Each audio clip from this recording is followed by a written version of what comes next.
Have you ever watched a replay and felt absolutely certain about what you were seeing? That's exactly what happened during one of the biggest controversies of this World Cup.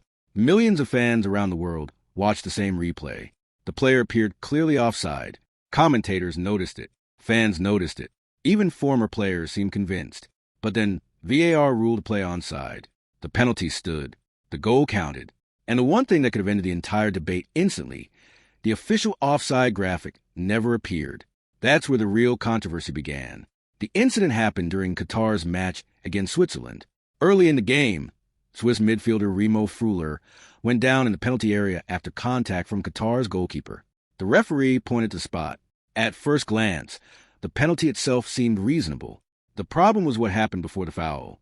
Replays appear to show Freuler in an offside position before the collision ever took place. VAR reviewed the incident.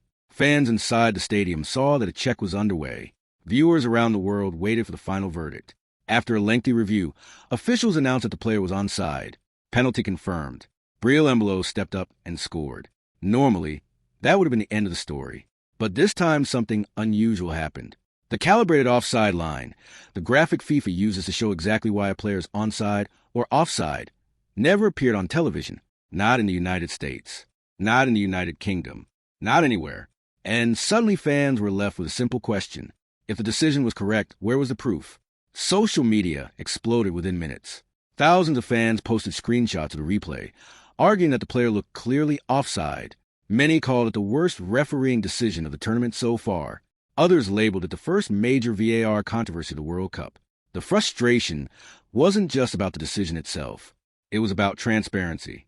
Modern football fans have become used to seeing the evidence. Whether they agree with the decision or not, they expect to see the lines that explain it. This time those lines never arrived. Then came criticism from some of football's biggest voices.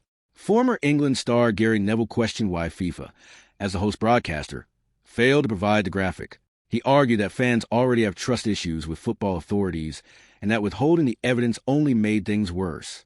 Ian Wright was equally critical. He openly questioned why viewers weren't being shown the semi-automated offside technology that FIFA had promoted so heavily before the tournament. For many fans, the missing graphic became a bigger story than the penalty itself. Several hours later, FIFA finally responded. According to their statement, the issue was caused by a technical failure. FIFA said the offside technology worked correctly and that officials had access to all the necessary information during the review. The only problem, they claimed, was that the animation graphic could not be generated for television viewers. In other words, FIFA's position was simple. The evidence existed. The officials saw it. The public just didn't. FIFA later released images showing the offside analysis and maintained that the decision had been correct all along. But by then, the damage was already done. The controversy was no longer just about one penalty decision. It had become a debate about trust. And that's where things get complicated. Even if FIFA is completely correct, even if the technology worked perfectly, even if the player truly was onside, many fans simply didn't believe it. Why? Because trust isn't built in a single moment. It's built over time.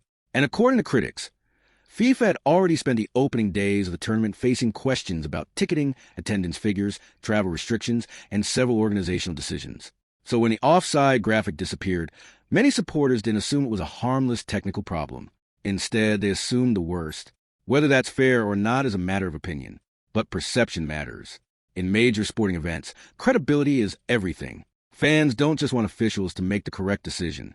They want to understand why that decision was made. That's why transparency is so important. A single image shown at the right moment might have ended the controversy immediately.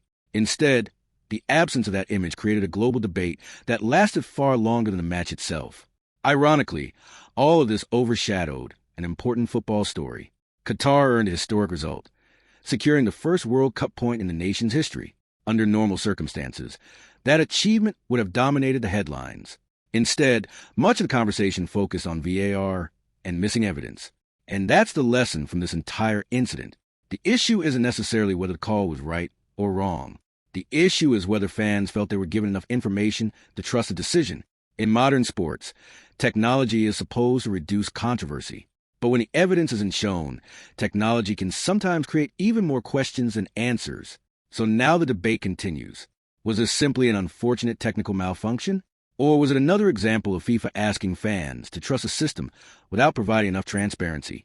That's the question football supporters around the world are still asking. What do you think? Was the decision correct and the backlash overblown? Or should FIFA have done a better job showing the evidence when it mattered most? Let me know in the comments. And if you enjoy in-depth football coverage and World Cup analysis, don't forget to like, subscribe, and stay tuned for more.